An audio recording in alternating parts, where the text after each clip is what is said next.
Back, Pittsburgh, Pennsylvania, once again with the man, the legend as they call him, Hal Bell. How are you today, Hal? Great. Yourself, bud? Fantastic. All right, Hal, Pittsburgh Penguins. Okay. The legend, back in December. I did an interview with you. I didn't even put this up yet. I'm going to put it up this week because you're going to be in big time crow. You and your buddy Morningstar. Okay? Yes. Okay. You said trade Sid Crosby, both of you. Well, I didn't necessarily. He was more like trade him. I was more like, he wasn't one of the best in the game. But you know what, though? He wasn't playing like Sidney Crosby was capable of. Okay. So he turned it on right after the coach. You've been the whole year, Hal. Every single time I talk to you. You've been anti-Jim Rutherford, okay? Yes. Now the guy goes out and wins the cup. Yes. You said last week you think he's going to win the GM of the year. Now, has your opinion changed of Jim Rutherford? And if it has, how much has it changed? Well, I think it's changed 100%. Okay. You can't get any higher honors than a Stanley Cup champion. Okay. And he put together the pieces. I'll admit, when he hired Johnson, maybe it wasn't the best move, but it was corrected. And, he got this team to play as a cohesive unit. And this is what, Stanley Cup championship was about this year. Okay. So, I have to eat some big time crow. Okay. Couple questions, Hal. He's done a nice job. You think this team can win the cup next year?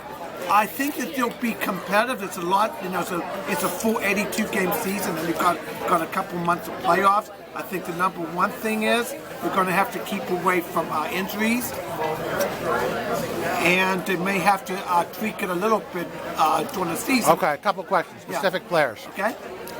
Is Marc-Andre Fleury coming back next year? I would have to say no.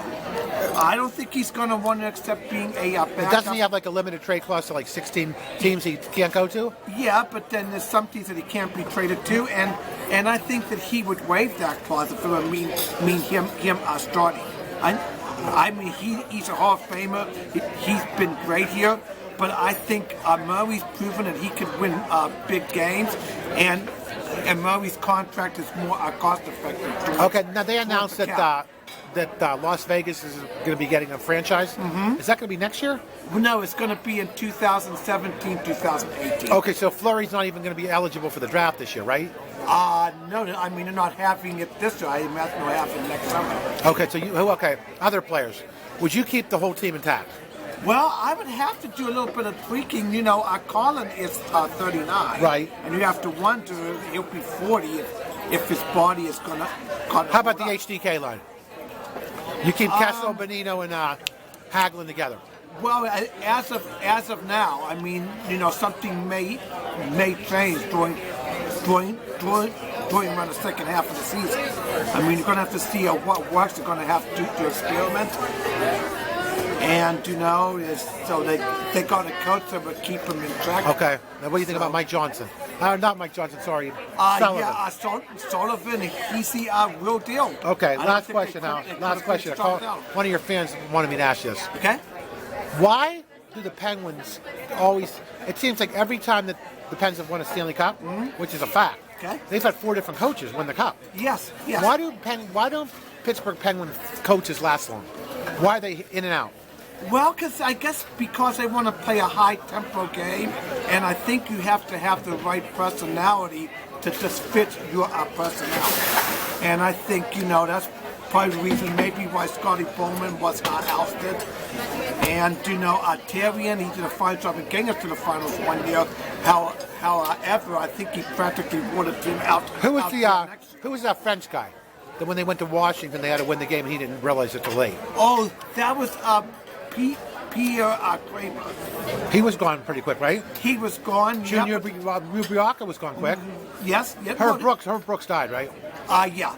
Well, you know what? Herb Brooks was replaced the following year by Hal Linka. Okay. So, you know what? Brooks did a pretty decent job here. Okay. For us coming in like in the middle of the year and having to do it, So, last question. I keep saying last question. What was the major... Who do you think should be given number one credit for the Pens this year, winning the Cup? Well, I would have to say it probably would have to be Coach Sullivan. Okay, I thought you were going to say that. Yeah, because, it's like Rutherford, he just brought the goods in. He needed a way to wrap him up. Okay, so right now you love Rutherford. Well, you know what? He did the highest honor. Isn't that the same analogy as like if someone wants to go out on a date with you, the girl's a little overweight, she's 50 pounds overweight, you won't want to go out with her. Now she loses 50 pounds, she's hot as hell, and now you're going out. Well, so doesn't that make the legend a little shallow? Are you shallow? No, it doesn't make me shallow. Sometimes you have to see it to believe it. Okay. And, just getting off at the Stanley Cup, so I believe it now. Okay. As usual, we appreciate it. The man, the legend, always a pleasure. How about?